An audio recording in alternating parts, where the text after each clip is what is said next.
2 minute ખાલી ઉભા રહેજો. જુઓ આ પાણી ભરેલી બોટલ છે અને આ ખાલી બોટલ છે બરાબર. હું તમને એક જોરદાર વસ્તુ બતાવું છું, ધ્યાનથી જોજો. જો હવે આ લાઇટરથી છે ને હું આ બોટલને હળગાવું છું, જોઈ લેજો. હળગી જાય, ફોડીએ પડી ગયું. જો હા ને ફોડું પડી ગયું, આ બોટલ થઈ ગઈ ફ્લોપ. હવે વારો ઓના પર હળગાવીએ છીએ બરાબર. જુઓ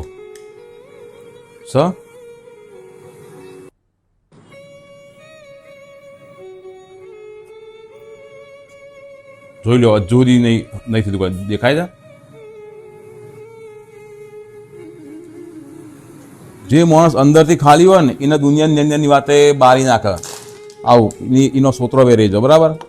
પણ જે માણસ અંદરથી ભરેલો હોય બરાબર, એને બહારથી ગમે એવી આગ આવે, કોઈ ગમે એવું મેનુ મારે, ગમે એટલી ખરાબ પરિસ્થિતિ આવે બરાબર, કોઈને બોલાવે ના બોલાવે એને કોઈ ફરક ના પડે. બહારથી લોકો તમને ગમે જેટલા હળગાવવાની કોશિશ કરશે, પણ તમે અંદરથી મજબૂત હશો, તમે એકદમ શાંત હશો, તો બહારના લોકો, બહારની પરિસ્થિતિઓ તમને કશું નહીં કરી શકે.